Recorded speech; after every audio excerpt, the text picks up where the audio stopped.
Salut à toute la famille chrétienne du monde entier. Je vous dis salut et shalom à tous ceux qui vous nous suivent pour l'instant. Vous suivez votre émission l'histoire de la Bible qui est présentée par votre humble frère Gédéon qui est là. Aujourd'hui, on va parler de notre 6e part de l'histoire de la Bible qui est notamment le livre de la Genèse. On va parler suite au fin aujourd'hui sur le livre de Genèse et puis on va entrer directement dans le livre des Nombres aussi. On va voir qui avait écrit le livre des Nombres parce que nous sommes à l'Ancien Testament au début de toutes choses. Alors pour faire un petit rappel, le 5e partie, on avait parlé, c'était bien le bien, quand la loi a été frappée sur l'Israël pour dire que non, tous les enfants nés doivent être tués à ce moment-là où Moïse était né. Comme j'avais parlé, dans la Bible, il y a seulement des personnages que leur naissance avait croisé de problèmes concernant toutes les tués, toutes les mâles qui vont naître dans cette époque-là. C'était bien et bien, j'avais parlé, c'était deux personnages, j'avais parlé, c'était Jésus-Christ et c'était Moïse. Alors, comme la maman, comme tous les mamans qui ne veulent pas que voir la mort de ses enfants, alors la mère de Moïse avait décidé de cacher son enfant pour échapper un peu à la mort. Donc il avait pris la décision de le mettre dans une panier et pour le mettre dans le fleuve Nil pour que ça flotte. Et il n'avait pas laissé ces paniers-là comme ça. Il avait mis sa sœur Myriam derrière les paniers pour voir un peu la suite là où le panier va s'arriver. C'était aussi dans ces moments-là où la fille de Pharaon descendait au fleuve Nil pour se baigner et de loin il a aperçu les paniers. Il a envoyé ses serviteurs et quand ils ont récupéré, ils ont envoyé un vrai bébé qui était beau à ses yeux. Comme je disais, la loi israélienne ne permet pas que si tu as couché avec leur fille de l'avoir mariée, c'était un tabou pour eux. Alors, Jacob décida d'inviter le prince avec son père pour parler un peu en famille, comme le premier s'était déjà arrivé. Chacun aussi n'avait pas d'autre option de venir auprès de Jacob pour parler. Ils ont discuté et puis ils ont mis en conclusion de marier un peu la fille d'Ina que son fils l'avait abusée. Alors ils ont organisé le mariage et puis le mariage s'était bien passé. Comme Siméon et Lévi étaient toujours en colère de voir que non, la personne en question il a abusé de leur frère, la nuit tombant, Siméon et Lévi sont décidés d'aller faire tous ces massacres dans le Shechem. Quand ils sont arrivés à Shechem, ils avaient tout tué, à commencer par les animaux, il n'y avait resté aucune personne là-bas. Donc, et quand la nouvelle était arrivée chez Jacob, Alelaki, Azumabela mi pakoli na moto Aleli, il a pris un mouton, il a fait l'offrande devant l'Éternel pour demander pardon. Il a demandé pardon à l'Éternel par rapport au péché que leurs enfants ils ont commis. Alors, Jacob aussi ne laissait pas ces choses-là se passent comme ça. Quand Jacob a commis Gokufa, héritage. Et on va voir ça dans les Écritures, parce que tout ce que je dis, souvent, dans le baccalauréat, on a des missions, on a des photos, on a la Bible à côté pour nous vérifier, mais le bateau, ce que Zali, ou yango toujours bête à mon retour, toujours ma camboise dans la Bible. Alors, comme on porte toujours le bain, ma Bible, toujours basé, toujours ma métallique dans la Bible. Alors, surtout aussi dans Genèse chapitre 49, le verset 5, on va voir comment était la décision de Jacob par rapport au crime que leurs enfants, Siméon et Lévi ont commis. Alors la Bible parle, et la Bible il est écrit ceci, Siméon et Lévi, son frère, leurs graves sont des instruments de violence, que mon âme n'ait point part de leur conciliabule, que ma pensée ne suit pas à leur ensemble, car dans leur cœur ils ont tué un homme, et dans leur caprice ils les ont coupés et jetèrent toutes les taureaux. Maudits soit leur colère et ses violences, car toutes ces générations hériteront tous les sacrifices, tous les sanguines qu'ils ont coulés envers les gens. Alors c'était une malédiction que Moïse et Jacob avaient dit à ces deux tribus-là de Simeon et de Lévi, pour voir comment vous avez tué un homme. Alors moi je ne peux jamais prendre de votre part que votre génération sera maudite à cause de ce que vous avez fait. Alors, si on nous prend encore sur l'histoire de Moïse pour voir ce que j'avais dit, Moïse, bien sûr, la fille de Pharaon avait donné le nom de Moïse qui signifie tirer des eaux, mais l'enfant était d'abord né à la malédiction que leur grand-père avait prédit dans leur descendance, dans leur grand-père qui étaient les arrière-parents. Alors on va voir ça on va voir ça pour voir ça si la malédiction était comment. Alors, on va prendre encore le deuxième verset sur Exode, chapitre 2. Le verset, on va lire ceci. Un homme de la maison de Lévi alla prendre pour femme une fille de Lévi. Et cette femme devient enceinte et enfantant un fils. Elle vit qu'il était beau et elle le cacha pendant 3 mois. Et ne devant plus le cacher, elle prit pour un coffre de jonc qu'elle ensuite de bitume et de poids. Ils mis l'enfant et déposa parmi les roseaux sur les bords de la Nil. Alors, comme j'avais dit, il y avait les 2 personnages de la Bible que leur naissance avait croisé des sanctions qui étaient descendues pour tuer tous les fils mâles qui n'étaient à cette époque-là. Alors Moïse, quand il était né, il y avait une loi qui était frappée pour dire que non, on va tout tuer les enfants mâles pour ne pas que les Israéliens remplissent la terre pour conquérir un jour l'Égypte. Alors, toute une mère ne peut jamais voir la mort de son propre enfant. Donc c'est ça que la mère de Moïse avait décidé de cacher Moïse dans un panier, de le mettre dans le fleuve Nil. Et il n'avait pas laissé ce panier-là comme ça, il avait mis sa sœur Myriam derrière le panier pour voir la suite un peu des paniers, là va se rendre. Alors c'était à ce moment-là aussi, la fille de Pharaon descendait sur le fleuve Nil pour se baigner. De loin, il avait perçu un panier qui était frotté dans l'eau. Il avait envoyé servante pour aller voir d'abord le panier, c'était quoi. Quand ils ont pris le panier ils ont découvert un beau garçon qui était là-bas. Alors la fille de Pharaon décida d'aller de faire grandir Moïse dans le palais royal. Alors Moïse, il était grandi dans le palais royal, là où il était grandi, en ne pas sachant que non, il était un Hébreu, lui pensait qu'il était un Égyptien. Alors comme c'était déjà une malédiction qui déjà frappait déjà, que Jacob avait déjà prédit la malédiction, alors c'était un jour, Moïse sortait de la maison pour voir un peu comment les travaux se passaient. À cette époque-là, les Israéliens étaient en captivité en Égypte pendant 400 ans. Alors comme Moïse et Ramsès, c'était les personnages qui s'occupaient des travaux des esclaves, quand Moïse avait su que les frères là qui sont des maltraités, ce sont leurs sangs, il a commencé maintenant à faire des choses dans la manière équitable pour ne pas encore maltraiter les Égyptiens. Parce que pour ne pas maltraiter les Israéliens. Alors la loi a été prédite à cette époque-là, un Hébreu a l'obligation de faire même 40 briques la journée. Alors Moïse, quand il a su que non, ce sont les frères, il a un peu diminué le prix des briques. Si c'était 40, Moïse a dit que non, à partir d'aujourd'hui, vous n'allez plus faire les 40, vous allez faire 10 ou 30. Alors il commençait maintenant à prendre part des Hébreux par rapport aux Égyptiens. Maintenant, un jour, quand il sortait à la maison, à la palais royal, et la loi était comme ça, le prix des briques était abaissé par rapport aux travaux que les Israéliens faisaient.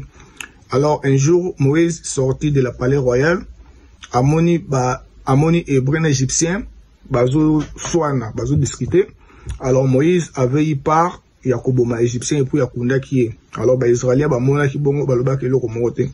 Deuxième occasion, Moïse dans abimi so mon égyptien Israélien balé bazo swana. Dans le cas parce que boza bande report au swana. Alors moko azwa ki parole ba ke no olingo bonga ni oboma ki sunde ko égyptien na. Alors Moïse c'est là qui kobanga amoni que secret na ye comme il ezaki da dévoilé. Alors akimaki. Akimaki bongo akine ko se retrouver wapi na pays de Madian. Et pas partenaire comme on a bongo Jétro. Tant qu'on pas Jétro zaki na pays de Madian. Nde abandaki après ça que Moussala Koboko la pâté. Alors le travail que Moïse faisait, c'est Jétro. Alors Jétro avait décidé de prendre sa fille. Le nom c'était Zipporah en hébreu, en grec Sephora en français qui signifie un petit oiseau. Nde après ça qui est le ko la moisi mon anaye moko Jétro après ça qui Moïse Sephora bafa anaye. Alors pour savoir ceci Moïse avant Élézer abotama Moïse abotaki na Sephora mwana ya liboso. Eza bongo na Exode chapitre 2 le verset 21. Ce qui lit ceci. Moïse décida à résider chez un homme qui donna sa fille Sephora à Moïse. Elle coucha un fils auquel il a donné le nom de Gershon car il a dit je suis étranger dans cette terre. Donc Moïse avait eu un premier fils avec Sephora, le nom c'était Gershon en hébreu qui signifie nous sommes étrangers dans cette terre. Alors un jour Moïse avait décidé d'aller faire manger le brebis dans les montagnes d'Horeb. Et quand on est arrivé là-bas, il a vu un arbre en train de consumer. Alors l'arbre là, le feu là ne consumait point. Alors Moïse, il il a décidé d'approcher pour voir un peu quel était cette mystère qui est en train de se produire. Alors, il y avait une voix qui sortait au milieu du buisson pour lui parler. Alors, on va voir ça aussi en Exode chapitre 3. Et je lis ceci. Exode chapitre 3, le verset 1 jusqu'à 4. On va lire ceci. Moïse faisait paître le troupeau de Jéthro, son beau-père sacrificateur de Madian. Il amena le troupeau au-delà du désert et se rendit à la montagne de Dieu de Rob. Et l'ange de l'Éternel lui apparut dans une flamme de feu au milieu d'un buisson. Moïse regarda et voici que le buisson était tout en feu, mais le buisson ne consumait point. Moïse dit, je vais faire un détour pour voir quel était ce spectacle extraordinaire. Et l'Éternel vit qu'il faisait un détour pour voir. Et Dieu l'appela de l'intérieur du buisson et dit, Moïse, Moïse. Il répondit, me voici. Et Dieu lui a dit, ôte tes sandales, car le lieu où tu veux pétiller, c'est un lieu saint. Alors, on a vu ce que la Bible a écrit par rapport à ce que Moïse voulait approcher un peu, de voir un peu, c'était extraordinaire, miraculeux qui est en train de se produire. Et l'ange de l'Éternel lui a parlé, c'était lui-même Dieu en personne. Alors, les Hébreux, on appelle ça épiphanie. Épiphanie, c'est un mot hébreu qui signifie la manifestation de Dieu sous forme d'une chose. Par exemple, le jour où Jésus-Christ avait eu le baptême, l'Esprit de Dieu descendit comme colombe. Donc Dieu peut apparaître comme un animal. Les Hébreux, on appelle ça épiphanie. Et la deuxième manifestation de Dieu, c'était bel et bien, les Hébreux, on appelle ça parousia, qui signifie la manifestation de Dieu sous forme d'un être humain. Alors, c'était Moïse, c'est le seul personnage que Dieu a parlé deux fois, s'est présenté à Moïse deux fois. Le premier, c'était comme épiphanie, le deuxième, c'était comme parousia. Le parousia, c'est aussi quand Moïse avait décidé de voir Dieu en face, parce que Dieu lui parlait seulement dans le voir, mais il ne voyait pas Dieu. Moïse avait décidé que non, je ne peux jamais entretenir avec une personne que moi je ne vois pas. Moi je veux que je te vois en face. Et Dieu l'avait répondu, Moïse, il n'y a aucun homme qui me verra, et puis il restait en vie. Moïse a dit, peu importe, moi je veux te voir. Alors Dieu avait dit à Moïse, tiens-toi dans les montagnes de Marais, saisis-toi et puis tu verras ma présence. Alors Moïse était allé aussi dans les montagnes de Marais pour accomplir la promesse qu'il avait faite avec Dieu. Malheureusement, il avait vu seulement Dieu derrière son dos. En faisant seulement, c'est ça, les Hébreux appellent ça parousia, qui signifie la manifestation de Dieu sous forme d'un être humain. Alors, Moïse, après avoir parlé avec l'Éternel, Dieu avait confié encore à Moïse la mission de retourner encore auprès de l'Égypte, car il a dit, j'ai entendu les cris, les enfants d'Israël, viens vers moi, et j'ai décidé de t'envoyer là-bas pour sauver mon peuple. Alors Moïse avait dit, est-ce qu'ils me croiront? Dieu avait fait de telles choses qu'il a dit à Moïse, prends les bâtons que tu as en main, jette-la par terre. Quand Moïse a jeté les bâtons là par terre, le bâton était transformé en serpent. Et c'était le preuve pour voir que non, je suis comme Dieu l'avait fait la promesse, je suis avec toi. Personne ne va te faire du mal, je suis derrière toi. Alors, Moïse aussi avait décidé d'aller vers le La Bible parle, quand Moïse a quitté le buisson ardent, sa face brillait comme plus que même un soleil. Donc c'était vraiment, même si quand il a rentré à la maison Jéthro, il a su que non, la personne en question, il a raconté le Créateur. Alors Moïse, quand il est allé récupérer les enfants d'Israël, et ensuite, pour ceux qui ne savent pas, Dieu, quand il parlait avec Moïse, il parlait toujours Moïse, il avait recommandé à Moïse d'aller dans les montagnes pour lui offrir le commandement que les enfants d'Israël vont marcher avec ça. Et pour savoir ceci, nous tous, on sait que Moïse avait reçu 10 commandements auprès de l'Éternel. Alors, les 10 commandements que Moïse avait reçus, ils ont cité ça en Exode chapitre 20, le verset 1 à 8. Moïse a dit, peu importe, moi je veux te voir. Alors, Dieu avait dit à Moïse, tiens-toi dans les montagnes de Marais, saisis-toi et puis tu verras ma présence. Alors, Moïse était allé aussi dans les montagnes de Marais pour accomplir la promesse qu'il avait faite avec Dieu. Malheureusement, il avait vu seulement Dieu derrière son dos. En faisant seulement, c'est ça, les Hébreux appellent ça parousia, qui signifie la manifestation de Dieu sous forme d'un être humain. Alors, Moïse, après avoir parlé avec l'Éternel, Dieu avait confié encore à Moïse la mission de retourner encore auprès de l'Égypte, car il a dit, j'ai entendu les cris, les enfants d'Israël, viens vers moi, et j'ai décidé de t'envoyer là-bas pour sauver mon peuple. Alors Moïse avait dit, est-ce qu'ils me croiront? Dieu avait fait de telles choses qu'il a dit à Moïse, prends les bâtons que tu as en main, jette-la par terre. Quand Moïse a jeté les bâtons là par terre, le bâton était transformé en serpent.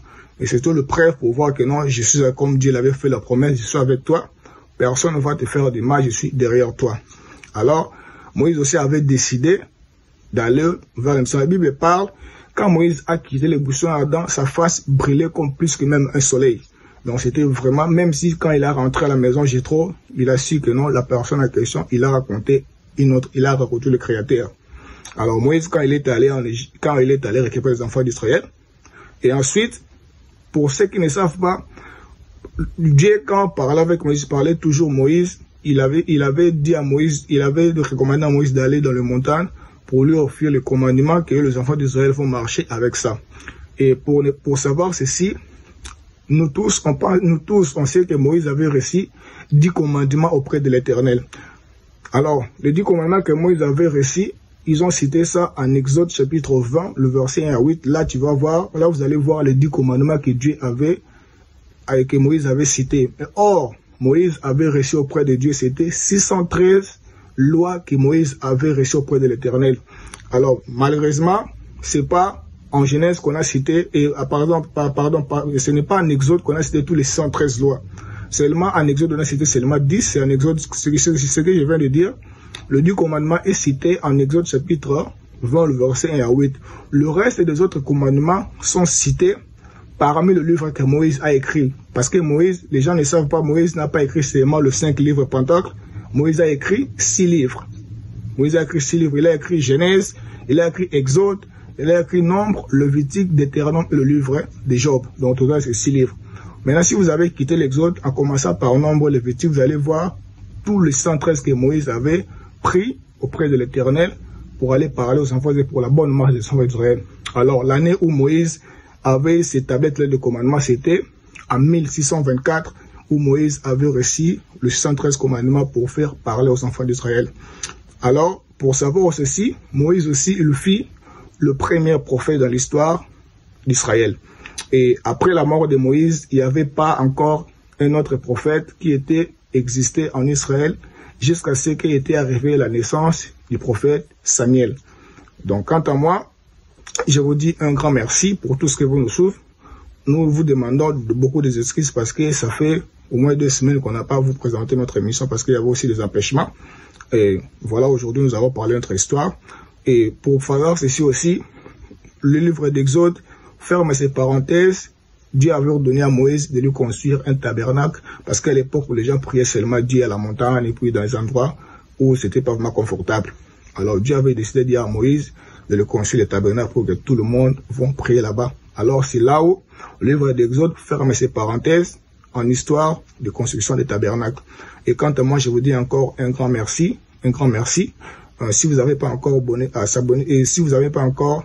abonné sur notre chaîne, tout singibino bo s'abonner à notre chaîne Abisso Congo Canada TV et ko bossa na TP, bo bossa na ko activer son ya cloche de notification pour n'avoir raté l'épisode de Kolanda. Quant à moi, je vous dis au revoir et tozanga se kopesa sous matono mingi sikoya pa yande ko zali kusunga biso pour na Kolanda so na nzela betano na bino ike ezali bongo ndeko de best Simon Nzambe apambola yo abakselo ya mingi to kutani bongo na prochaine mozali koya pour la 7e partie de l'histoire de la Bible, le Pètre Robert Ali Solo, il y a 3e épître biblique où est bon livre en nombre. Je vous dis un grand merci et bon week-end à toute la famille chrétienne du monde entier.